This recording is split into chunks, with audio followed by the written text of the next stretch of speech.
So, anyari mga sangkay? May balita po kasi, itong si PBBM daw po ay dumayo sa baluarte ng mga DDS.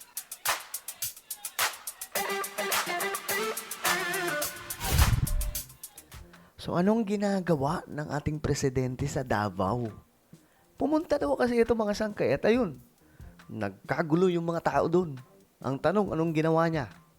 Malalaman nyo ngayon mga sangkay.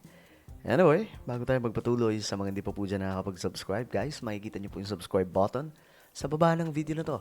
Okay? I-click nyo lamang po yung subscribe para lagi po kayong updated dito. At syempre sa mga nanonood po sa Facebook, i-follow nyo po yung ating Facebook page. Alright? Okay.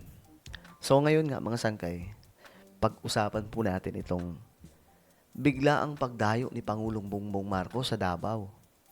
Ayan po mga sangkay, oh. Ito yung balitang-balita ito eh. Oh, panoorin po muna natin. Bumisita sa baluarte ng mga Duterte si Pangulong Bongbong Marcos isang araw matapos ang kanyang SONA. Live mula sa Davao City, nangungun sa balita si News 5 Mindanao correspondent Bril Montalvo. Bril. Yun. Dumayo, bumisita ang presidente after ng SONA. Ganon po mga sangkay, kalakas ang loob ng ating presidente na dayuin ang baluarte ng mga Duterte doon po sa Davao. Eh ang tanong, kamusta sila doon? Nag-react ba sila Baste Duterte?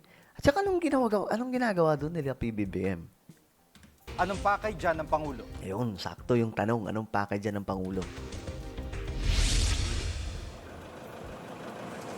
Jiggy, binisita ni Pangulong Bongbong Marcos ang ilang probinsya sa Davao Region para mamahagi ng tulong sa ilalim ng programang Bawat Bayan Makikinabang. Uy!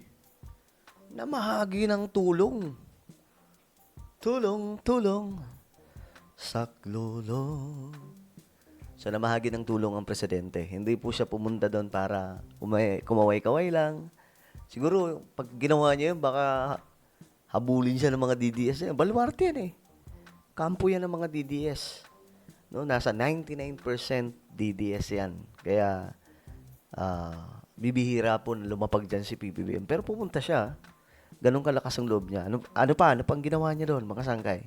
Kabilang sa mga binisita niya ang Davao de Oro kung saan namahagi siya ng bigas, mga makinaryang pang-agrikultura at tulong pinansyal. Grabe. Alam niyo nga, ito, sa totoo lang, pagdating po sa mga magsasaka, marami din pong natutuwa kay BBM sa part ng agriculture kasi, ano daw eh, namamahagi pa, may mga libreng abono, may mga libreng binhi, tapos may mga cash assistance pa po ata yun, mga sangkay. Hindi ko maalala kasi kwento sa akin doon sa baryo eh.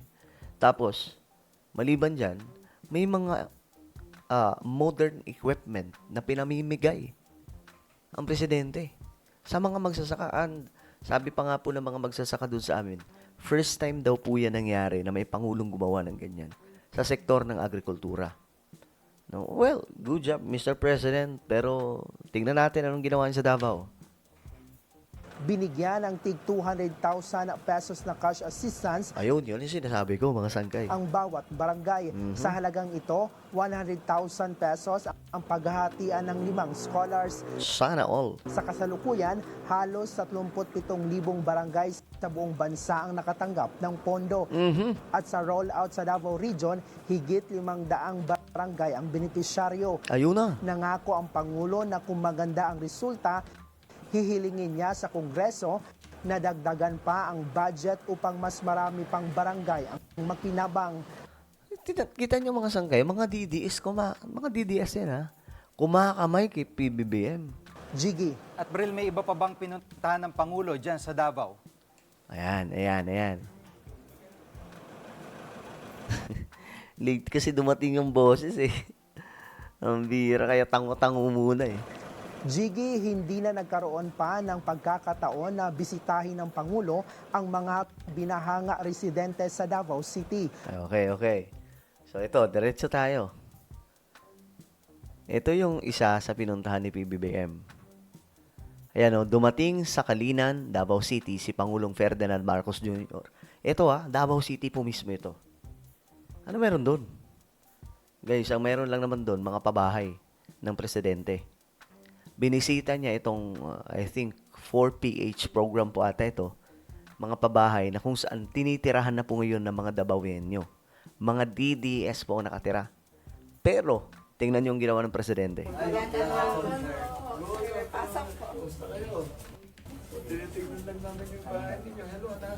Akala ko gaganon sila eh.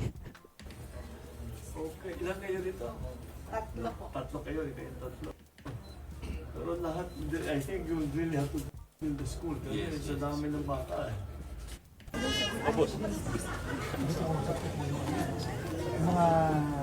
Ayun oh, mga nakapaligid dyan, mga DDS yan, syempre. 'Di ba? Pero tingnan nyo, masaya din yung iba eh, mga sangke, no? Tsaka siguro yan yung mga nakatira dyan sa ano na yan, sa mga high-rise building na mga alacondo unit ng mga Dabawenyo.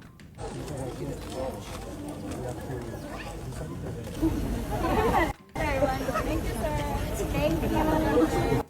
Thank you po. We are progressing now.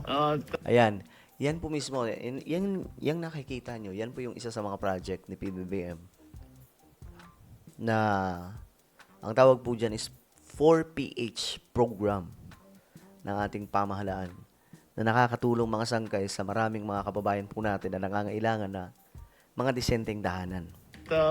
Hindi na tayo, kasi dati, ito sa House and Lot talagang pinag-uusapan, except sa cities na ginagawang mid-rise. Dati, 5 stories. So ito, ganun din, 1, 2, 3, 4, 5, pero mas malaki yung building. At hindi ganito karami sa isang development. So, we're looking just to see. Hindi pa tapos to. Ang idadagdag pa, ilang building pa? 42 pa. Grabe. Guys, may 42 building pang itatayo dyan. Si Pangulong Bongbong Marcos sa Davao. Grabe, dami naman nun. Sana all. Swerte naman ng Davao. 42 buildings ito. So, 7,000 plus ang unit na maitatayo pagka natapos na lahat ito. Tinitignan ng planning, ng mga nagpaplano kung maglalagay pa ng eskwela. Baka pwede na lahat ng pinuntahan namin may bata eh. So baka kailangan ng eskwela. Basta kasi ang ginagawa natin ngayon, hindi lang tayo gumagawa ng bahay, gumagawa tayo ng community na kumpleto na lahat. Dahil mahirap tirahan kung wala naman pupuntahan yung mga bata, walang malapit na palengke, hindi malapit sa trabaho. Yun ang mga titignan natin, hindi lang yung pagpatayo ng bahay. Actually, totoo yun mga sangkay. Kaya yung iba, nabigyan na po sila ng bahay, bumabalik pa rin po sa kanilang pwesto na kahit may mga ipis doon, kahit may mga daga, bumabalik sila doon. Kasi malapit sa eskwelahan, malapit sa palengke, malapit sa kanilang kinabubuhayan. Maganda to mga sangkay na may mga area na po sa loob. Like for example, malapit po sa eskwelahan, malapit sa hospital, malapit sa trabaho nila mga sangkay, no? Yung hindi po sila mag-iisip na anong gagawin ko diyan, matutulog lang ako diyan.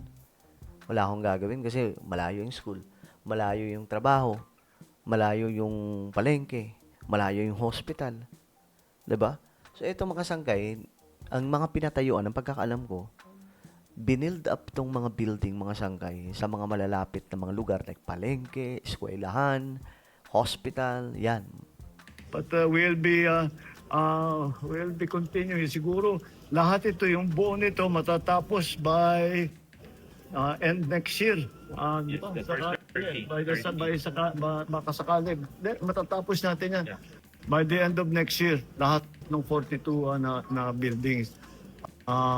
At isa pang bagay, nandito si Sec Vince Dizon, magpapaiwan siya rito, pupuntahan niya lahat ng nabaha in the southern portion. Dahil problema, meron palang master plan yun na 2023. For whatever reason, hindi ginawa doon Nako. sa yung mga ibang project. Kaya babalikan natin para yung master plan na para doon. ay matapos na para hindi na tayo makakakita ng baha na So ano, kasi matagal na pong problema yan ng Davao. So ang gagawin ni PBBM, sampal na naman po ito sa kabila. Ang gagawin ni PBBM, tutulungan yung Davao para mawala na po yung baha. Well, ang tanong dyan, paano pag nawala na yung baha? Sasamba pa rin ba sila sa kanilang mga idol? 'Di ba? Yung mga DDS? Pambihira. Well, ano po ang inyong opinion? Si PBBM dumayo sa baluarte ng mga DDS? Wala tayong nakitang nakaganon. Ano po ang inyong opinion? Comment down below. Mayroon tayong YouTube channel. Ito po ay Sangke Revelation. Hanapin nyo po ito sa YouTube. Ngayon din, kapag nakita nyo na, i-click nyo po yung subscribe, i-click ang bell, at i-click nyo po yung all. Ako na po yung magpapaalam. Mag-ingat pong lahat. God bless everyone.